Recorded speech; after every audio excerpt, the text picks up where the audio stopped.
દીવમાં ભાઈના લગ્નમાં લંડનથી આવેલી બહેનનું કરુણ મોત। 25 વર્ષીય યુવતીને ટેબલ ફેનમાં કરંટ લાગ્યો। લગ્નનું વાતાવરણ દુઃખમય બન્યું। દીવના સાઉદવાડીમાં એક પરિવાર માટે લગ્નનું વાતાવરણ દુઃખદ બન્યું છે। લંડનથી ભાઈના લગ્નમાં આવેલી 25 વર્ષીય રચના રતિલાલનું બીજ શોટથી મોત નીપજ્યું છે। મોટી વાછડાવાડી વિસ્તારમાં રહેતી રચના પોતાના ભાઈના લગ્નમાં મહેમાન તરીકે આવી હતી। ઘટના એ સમયે બની જ્યારે રચના સ્ટેન્ડ ફેનની દિશા બદલવા પ્રયાસ કરી રહી હતી। ફેનને અડકતા જ તેને વીજ શોટ લાગ્યો અને તે જમીન પર પટકાઈ ગઈ હતી।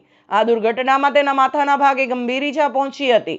તાત્કાલિક તેને દીવ સરકારી હોસ્પિટલ ખસેડવામાં આવી, જ્યાં ફરજ પરના તબીબે તેને મૃત જાહેર કરી હતી। આ દુર્ઘટનાએ પરિવારની ખુશીઓને માતમમાં ફેરવી નાખી છે। આવતીકાલે જ્યાં મોટા ભાઈ ચેતનના લગ્ન યોજવાના છે, ત્યાં હવે બહેનની અંતિમ વિધિની તૈયારીઓ થશે। લગ્ન વિધિ પછી ભાઈ પોતાની બહેનની અર્થીને કાંધ આપશે। આ કરુણ ઘટનાથી સમગ્ર પરિવાર અને વિસ્તારમાં શોકની લાગણી છવાઈ ગઈ છે। રિપોર્ટર અબ્દુલ ઘાંચી, ઉના, SD ન્યૂઝ ગુજરાતી।